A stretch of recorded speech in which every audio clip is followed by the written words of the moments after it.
Assalamu alaikum everyone. I hope you all are doing well. मैंने invite किया है, वैसे लेबर डे जा चुका है, लेकिन we have to talk about this चूंकि इसकी बहुत अहमियत है दुनिया भर में और पाकिस्तान में खास तौर पे। मैंने नवीद राजा साहब को फिर से मदऊ किया है। अस्सलाम वालेकुम, क्या हाल है आपके, कैसे हैं? वालेकुम सलाम जी। मैं ठीक ठाक, उम्मीद है आप भी खैर खैरियत से होंगे। और थैंक यू वेरी मच, आपने दोबारा आज अपॉर्चुनिटी दी कि मैं अपने व्यूज शेयर कर सकूं। बहुत बहुत शुक्रिया आपके वक्त का। आपने बड़े शॉर्ट नोटिस पे मेरी दावत को कबूल किया है। और हम स्टार्ट करते हैं कि क्या हुआ था। थोड़ी बहुत हिस्ट्री जानेंगे, ठीक है, कि व्हाट हैपेंड इन शिकागो, जिसकी वजह से लेबर डे मनाया जाता है। और देन वील कम टू कि भाई पाकिस्तान में इसकी क्या अहमियत है और किस तरह से मनाया जाता चलें, इसको बिल्कुल हिस्ट्री से हम स्टार्ट कर लेते हैं जी। 1984 देन 86 वहां पे जो हम देखते हैं कि शिकागो में हंगामे और एहतजाज और तहरीक चली अपने बुनियादी हकूक के लिए। और मजदूर वहां पे इकट्ठे हुए। और चूंकि वहां पे उनका जो सबसे बड़ा मुतालबा था वर्किंग आवर्स का, तो वर्किंग आवर्स डिफाइंड नहीं थे। और उसके अलावा जॉब की जो है वो श्योरिटी और इस तरह की चीज़ें, ओवर टाइम वगैरह, तो ये चूंकि बिल्कुल ये चीज़ें अनअटेंडेड थी और एक सॉर्ट ऑफ स्लेवरी जो है ना, उसको हम कह सकते हैं कि उससे रिजेंबल्ड एक फॉर्म चल रही थी। तो अब सारे अवेयर हैं क्योंकि इस पे आज भी सारा दिन डिस्कशन होती रही। तो वो जो एहतजाज और हंगामे चल रहे थे उसके अंदर जो है वो इंतशार हुआ, जो कि इंतशार का आगाज एक बम फूटने से हुआ था। और वो बम किसने फोड़ा वो आज तक जो है वो तय नहीं हुआ कि वो हुकूमत की तरफ से इस चीज को इंस्टिगेट करने के लिए किया गया या हकीकत में वहां जो प्रोटेस्ट कर रहे थे लेबरर्स उन्होंने किया। एनी हाउ, वो जब बम फूटा तो उसके असरात जो हैं वो फिर अब आज तक सब ने देखे और आइंदा भी देखते रहेंगे। जिसने उस वक्त तो कुर्बानियां उसकी वजह से देना पड़ गई, लेकिन at the end long run में मजदूरों को उनके राइट्स में लीगल प्रोटेक्शन मिल गई। और है? उनका वेज क्राइटेरिया डिटरमिन हो गया। मजदूरों का जो है 8 घंटे उस वक्त तय हो गया कि जी डेली वर्किंग आवर्स जो है वो 8 घंटे होंगे, 8 रेस्ट के होंगे और 8 आपके डोमेस्टिक लाइफ के होंगे। तो उस चीज को देखते हुए हम देखते हैं कि वो वेव जो है सारी अवेयरनेस की, वो सब कॉन्टिनेंट में भी आ गई। और सब कॉन्टिनेंट में उस वक्त ब्रिटिश रूल था। और हमें फिर यहाँ पे लोकली जो हम लॉज देखते हैं, लाइक अभी ओल्डेस्ट जो विद उसके साथ है ईयर भी जिसमें मेंशन्ड है, वर्कमैन कंपनसेशन एक्ट 1923। फिर उस वक्त ट्रेड यूनियंस के हवाले से एक्ट जो बना था इंडिया का सब कॉन्टिनेंट का, वो 1927 का था, जिसके तहत ही 27 आई थिंक या एक साल ऊपर नीचे होगा। तो हम देखते हैं कि उस वक्त जो है यहाँ पे अवेयरनेस इतनी बढ़ गई थी कि एक दफा गांधी जो हैं वो भी अपनी किसी स्टेट में किसी फैक्ट्री की धरने के अंदर जाकर उन्होंने भी शमूलियत की थी। फिर हमारे बानी पाकिस्तान कायदे आज़म मोहम्मद अली जिन्ना उस वक्त जो एक नेशनल लेवल पे जैसे हमारा आजकल पोस्ट ऑफिस होता है, तो उस वक्त जो एक नेशनल लेवल पे पोस्टल सर्विसेज थी, तो कायदे आज़म उस ट्रेड यूनियन के मेंबर भी रहे हुए हैं। तो वहाँ यानी ये बताने का मकसद है कि अवेयरनेस लेवल सब कॉन्टिनेंट तक भी आ गया। और चूंकि रूलर वही थे जो वहाँ पे एक डेवलप्ड वर्ल्ड में इन चीजों को फेस कर चुके थे, तो उन्होंने इमीडिएटली यहाँ पे लेजिस्लेशन कर दी। इनके सब कॉन्टिनेंट के लेबरर्स के राइट्स जो हैं उन उनको उस लेवल का कह लें कि एहतजाज नहीं करना पड़ा। तो हम देखते हैं कि सबसे मेजर लेजिस्लेशन जो है वो 1934 में फैक्ट्रीज एक्ट भी हमें नजर आ गया कि जी वो भी लेजिस्लेट हो गया। और उसके बाद फिर आगे चलते हैं तो पार्टीशन हुई सब कॉन्टिनेंट की, और कुछ लॉज जो हैं वहां से इनहेरेंट किए गए प्री पार्टीशन। और फिर इंडिया ने अपनी इनैक्टमेंट शुरू कर दी और पाकिस्तान ने अपनी शुरू कर दी।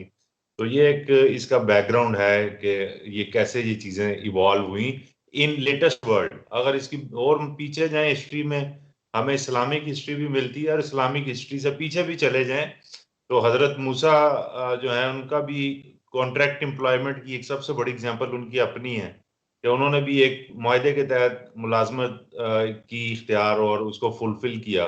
तो ये लेटेस्ट वर्ल्ड की हिस्ट्री बेसिकली आज हमारा जो टॉपिक है तो उसको मैं इस तरीके से देखता हूँ। सही। अ, अच्छा है कि इतने कॉम्पैक्ट तरीके से आपने ना वो थोड़ा बहुत समराइज कर दिया है।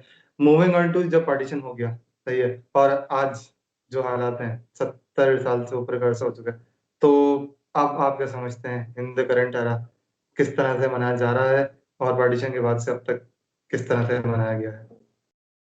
अच्छा, आफ्टर पार्टीशन अब हम फिर पाकिस्तान में आ जाते हैं। पाकिस्तान के अंदर भी अभी 74 ईयर्स हो चुके हैं और अब ये 74 ईयर्स की भी एक लेबर मूवमेंट की अपनी एक हिस्ट्री डेवलप हो चुकी है। हमने तो इसको पढ़ा ही है और बड़ा कम इस पे मटेरियल अवेलेबल है। आई डोंट नो कि ये एक नेशनल स्ट्रेटजी का पार्ट था या क्या था। फिर 1950s में पाकिस्तान में कम्युनिस्ट पार्टी थी और कम्युनिस्ट पार्टी जो है they were inspired from Russian revolution और वो सारी उन चीजों को वो कैरी करके तो वो उसी एक पैटर्न पे चल रहा था सिस्टम। तो हुकूमत ने शायद उनको स्नब किया या पब्लिक एक्सेप्टेंस तो थी, इसीलिए तो एक पॉलिटिकल पार्टी के तौर पे ये रजिस्टर्ड थे और अपनी स्ट्रगल कर रहे थे। तो 50s में ये हम देखते हैं कि एक नेशनल लेवल पे इनकी एग्जिस्टेंस जो है वो फिर ग्रे होना शुरू हो गई और उसके बाद खत्म हो गई। तो अगर हम अपने पॉलिटिकल हिस्ट्री के साथ इसको लिंक करके चलें तो उसके बाद हमें एक एरा 60s का तो वो प्रेसिडेंट अयूब का एक मैटर ऑफ फैक्ट है, हिस्ट्री में एग्जिस्ट करता है, वो टाइम आ गया। और उन्हीं के कैबिनेट के मिनिस्टर जो थे वो फिर जुल्फकार अली भुट्टो, वो बड़े जदीद ख्यालात रखते थे और प्रो लेबर और उस तरह। तो मुझे ये लगता है कि वो जो लोग 50s में जिनका मैंने पहले जिक्र किया, तो वो उनको भुट्टो साहब की शक्ल में एक लीडरशिप नजर आई। और फिर पाकिस्तान पीपल्स पार्टी का नाम से एक जमात भी वजूद में आई और वो स्ट्रगल उनकी चली, लेबर रोटी कपड़ा मकान, और ये वही सारे स्लोगन थे जो एक बिल्कुल बुनियादी और लोस्ट जो सोसाइटी के अंदर स्टेटस में लोग होते हैं कि भाई हम आपको रोटी कपड़ा मकान देंगे ताकि आप भी एक नॉर्मल मेंबर ऑफ सोसाइटी बन सकें। तो ये वो नारे दिए उस वक्त की ये नई जो जमात बनी उसने। और उसके बाद हमने देखा कि जब इलेक्शन हुए तो वेस्ट पाकिस्तान में ये नारा बड़ा मकबूल हुआ और क्लीन स्वीप किया इधर से उस जमात ने। और उसके बाद वो 1971 वाला एक सान्या उसको अभी सेपरेट रखते हैं।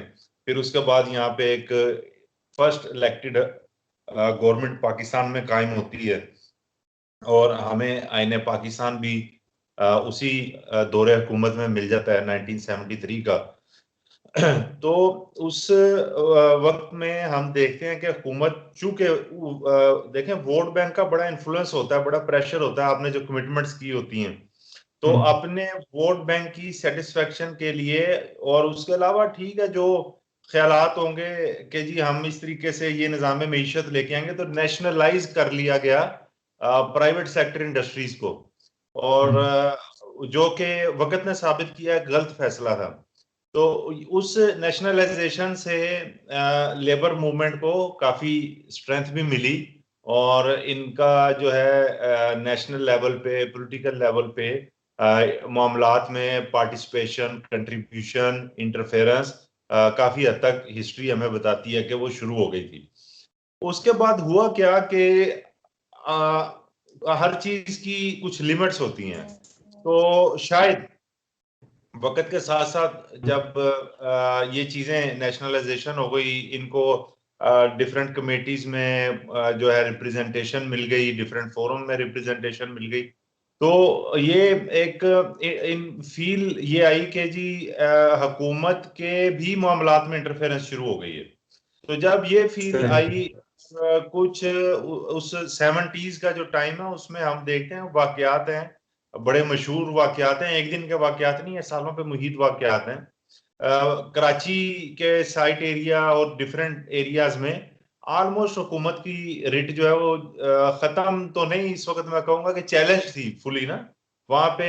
वो रिप्रेजेंटेटिव या जो वहां पे एक यूनिटी बनी हुई थी, वो लोग अपने मामलात को देखते थे। लाहौर में भी इस तरह की हमें एग्जांपल्स मिलती हैं। तो अब इसी दौर में हम देखते हैं कि ज्यादा लेजिस्लेशन लेबर राइट्स की भी इसी टाइम में हुई है। तो यानी इन लोगों ने, लेबरर्स ने प्रोटेस्ट करके अवेयरनेस थी, अपनी लेजिस्लेशंस वगैरह करवा ली, जो कि बड़ा अच्छा इकदाम था। और आज तक ऑलमोस्ट मेजॉरिटी लेजिस्लेशन वो ही हैं या अमेंडेड फॉर्म में एग्जिस्ट करती हैं, लेकिन नुक्ता आगाज वहीं से बना।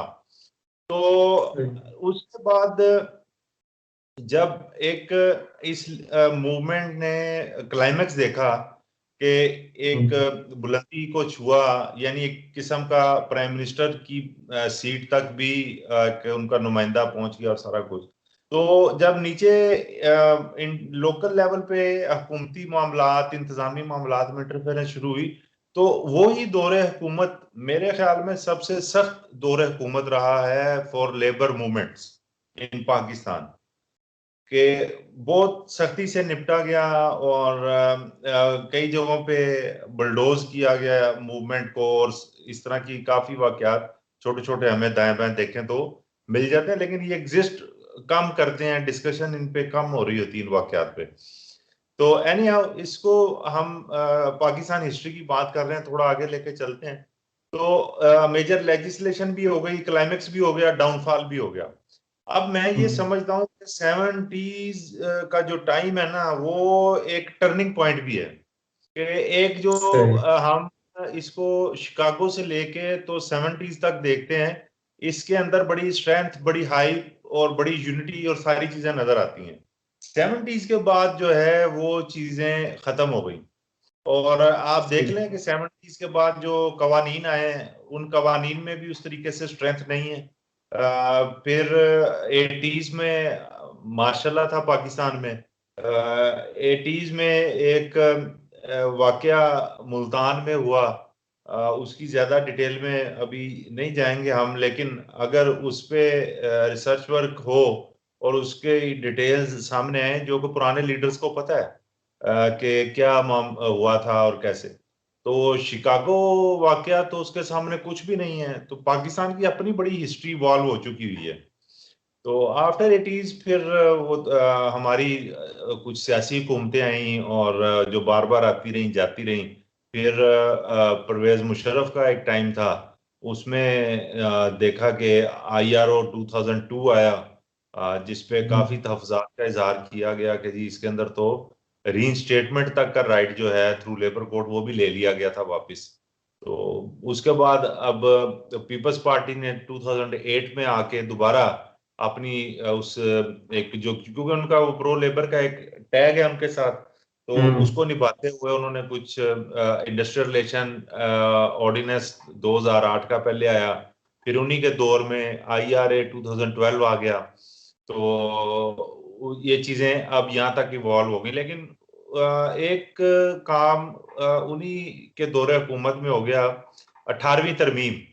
18वीं तरमीम में सूबाई खुद मुख्तारी की हद तक तो काफी चलें, कह सकते हैं कि सूबों को अपनी लोकल एडमिनिस्ट्रेशन के हवाले से काफी इख्तियारात मिल गए। लेकिन 18वीं तरमीम कोई लेबरर्स को सूट नहीं की, ये मजदूरों के इतने हक में नहीं गई। उसकी वजह के वैरायटी ऑफ लॉज आ गए सारे सूबों में। उससे ये हुआ कि हम तो बड़े इजीली मूवमेंट करते हैं ना जी, पंजाब से सिंध, सिंध से बलूचिस्तान, KP के, तो ये सूबे तो शायद हुकूमत की किताबों में ही थे। आम आदमी के लिए तो ये एक ही हमारे अपने सारे शहर हैं, पेशावर, कोयटा, लाहौर, कराची और मीरपुर, मुजफ्फराबाद, ये सारे अपने शहर हैं। तो अब ये कवानीन के फर्क से अब फील आनी शुरू हो गई कि ये कोई फेडरेटिंग यूनिट है, यानी इसने लेबर या मजदूर के दिल में डाला कि नहीं, ये कुछ फर्क है, ये मामलात, ये पंजाब अलहदा होता है, सिंध अलहदा होता है, बलूचिस्तान अलहदा होता है, और KP अलहदा होता है। तो खैर, उससे 18वीं तरमीम से जो सबसे ज्यादा हिट हुए इदारे, EOBI का इदारा जो है उसने बहुत ज्यादा क्राइसिस देखा, मिसमैनेजमेंट देखी, उसके बाद वर्कर वेलफेयर फंड जो है वो उससे अफेक्ट हुआ। तो बाकी दूसरे जो लॉज हैं, फैक्ट्रीज एक्ट, स्टैंडिंग ऑर्डर्स, उनमें भी कंफ्यूजन चल रही है और आज तक 11 साल होने को आगे हैं इस 18th अमेंडमेंट को। तो लिटिगेशन इसके ऊपर पेंडिंग है कि जी कौन सा लॉ ट्रांस प्रोविंशियल ऑर्गेनाइजेशंस पे अप्लाई करेगा, कौन सा लॉ जो है वो सूबाई हुकूमत बना सकती है, कौन वफाकी बना सकती है। तो ये मामला रहा। बिल्कुल। तो ये भी एक हम लोकल पाकिस्तान की हिस्ट्री को हमने कोशिश की कि इसको कवर कर लें। अब आते हैं कि जो आपका सेकंड पार्ट का क्वेश्चन का कि इसको पाकिस्तान में अब मौजूदा सूरत हाल क्या है। अब मौजूदा सूरत हाल इस हिस्ट्री को मद्देनजर रखते हुए जो नजर आती है वो कोई इतनी हौसला अफजा नहीं है दोनों तरफ से।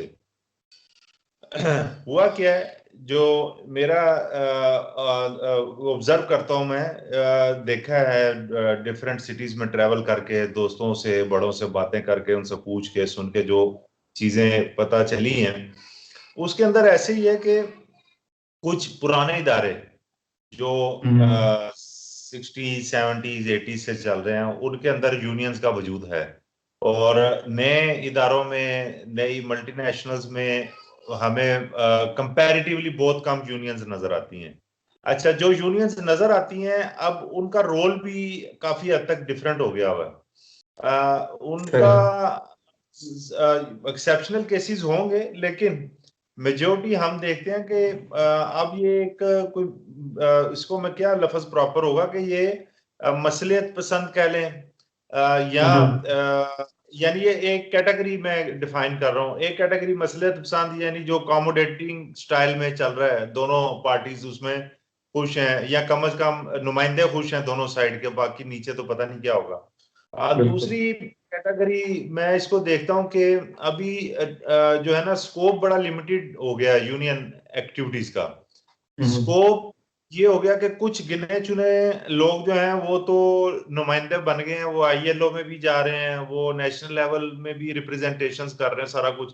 वो आप देखेंगे वही आपको हर फोरम पे घूम फिर के वही लोग बार बार नजर आ रहे होते हैं। तो उन्होंने एक्चुअल ड्यूटीज कब की हैं ऑन जॉब, बीइंग वर्कमैन, कभी किसी फैक्ट्री या इदारे में, तो वो पता नहीं कि उसकी एविडेंस भी है या नहीं है। अल्लाह करे होनी भी चाहिए। और एक ये सेगमेंट है, एक और सेगमेंट ये है कि इंडस्ट्रीज के अंदर ही जो यूनियंस एग्जिस्ट कर रही हैं वो उन्होंने अपना जो टारगेट है वो 2 साल चार्टर ऑफ डिमांड और उसके अंदर फाइनेंशियल इंक्रीज को रख लिया है। बाकी दुनिया के मामलात गए बाढ़ में, कोई किसी चीज के साथ ताल्लुक नहीं है, कोई लेना देना नहीं है, कोई कुछ नहीं। क्या जी ये एग्रीमेंट है जी, इसके अंदर ये हमें चांसेस तारे ला दें। चार्टर ऑफ डिमांड में अमूमन यही वर्ड कहे जाते हैं, और लेकिन देते हुए वो शायद थोड़ी सी जो है वो इंक्रीज वगैरह दी जाती है। तो जो एक थी ना नेशनल लेवल पे पार्टिसिपेशन, हुकूमत को इन्फ्लुएंस करना लेजिस्लेशन के लिए, लेजिस्लेशन ऐसी करवानी। देखें 70s की लेजिस्लेशन बड़ी अच्छी है, उसमें सैफरी की रिप्रेजेंटेशन है ऑलमोस्ट हर चीज के अंदर। अगर हम प्रॉफिट पार्टिसिपेशन एक्ट देखें तो उसके अंदर भी क्या होता है कि ऑर्गेनाइजेशन अपना प्रॉफिट का 5% जो है एक ट्रस्ट को दे देगी। ट्रस्ट में 2 लोग जो हैं वो एम्प्लॉयर के हैं, 2 लेबर रिप्रेजेंटेटिव हैं। वर्कर वेलफेयर फंड की गवर्निंग बॉडी के अंदर हुकूमती नुमाइंदे हैं, लेबर के नुमाइंदे हैं और एम्प्लॉयर के नुमाइंदे हैं। EOBI के अंदर बोर्ड ऑफ ट्रस्टी भी इसी तरह सैफरी की है, उसकी कंपोजिशन है। तो आज के दौर में जो कवानीन बनते हैं उसमें पहली बात, कवानीन उस तरीके से ना बन रहे हैं ना अमेंड हो रहे हैं। एग्जिस्टिंग कवानीन भी अमेंड नहीं होते क्योंकि प्रपोजल्स शायद नहीं जाती, उस तरह विजिबिलिटी नहीं होती कि जी हाँ जी ये भी सोसाइटी में एक सेगमेंट एग्जिस्ट करता है। तो इस वजह से मुझे लगता है कि जो मैंने कहा कि 70s की किताब बंद हो चुकी है, 70s के बाद एक डिफरेंट मॉडरेट किस्म की किताब चल रही है। तो लेट्स सी उसमें क्या होता है। और हुकूमत की तरफ भी इसकी उतनी नहीं है वेटेज। फेडरल लेवल पे देखें ना, जो लेबर अफेयर है वो ओवरसीज मिनिस्ट्री के साथ अटैच नहीं कर दिया गया। अदरवाइज लेबर जो है वो मेजोरिटी ऑफ पाकिस्तान है, आपकी मेजोरिटी पॉपुलेशन है, बिल्कुल। उसकी एक मिनिस्ट्री ऊपर स्पेशलाइज्ड मिनिस्ट्री नहीं है आपके पास फेडरेशन में। सूबाई सतह पे आए तो अगर जो मिनिस्टर्स देख लें तो शायद ही किसी का एक्सपीरियंस हो कि वो खुद कभी लेबर क्लास से ऊपर आया हो। अगर वो इंडस्ट्रियलिस्ट लेबर मिनिस्टर है या उसके एडवाइजर लेबर मिनिस्टर के इंडस्ट्रियलिस्ट हैं तो फिर उसी से ही पता चल जाता है कि यहाँ पे क्या निजाम चल रहा है। अच्छा, अब आखिरी एक चीज जो आज एक तो मैं देख रहा था, ये चीजें इस ये रियलाइज करने के लिए सिर्फ एग्जांपल देने लगा। सीएम पंजाब का जो है वो टीवी पे देख रहा था मैं, उन्होंने कहा कि हमने मजदूर की कम से कम तनख्वाह 20,000 रुपया कर दी है। अब ये एक छोटी सी स्टेटमेंट है, लेकिन इस स्टेटमेंट के अंदर एक माइंड सेट और सारे इस सर्कल के अंदर एंगेज लोग, उनका मैं कहता हूं कि पोल खोल के रख देती है। ये वो क्या फरमा क्या रहे हैं कि हमने 20,000 रुपया कम से कम उजरत रख दी है। भाई आप कौन है? आपने या तो पेमेंट करनी है, पेमेंट तो करनी है एम्प्लॉयर ने, रिसीव करनी है मजदूर ने। आपका दुरुस्त बयान ये हो सकता था कि हम इस पे मुशावरत कर रहे हैं, और हकीकत में 20 हुई नहीं है। जो पंजाब हुकूमत का भी जो रिकमेंडेशन का नोटिफिकेशन है वो 19,500 का है। रिकमेंडेशन जब 20 की आएंगी उसका भी टाइम ड्यू है, 1 मंथ टाइम होता है अभी, उसमें 2 हफ्ते तकरीबन रहते हैं। उस वक्त बोर्ड बैठेगा, देखेगा क्या वेज डिटरमिन करनी है, 19,500 करनी है। मे भी रिकमेंडेशन 20 की आती हैं, 22 की आती हैं या 19 की आती हैं, वो बोर्ड देखेगा।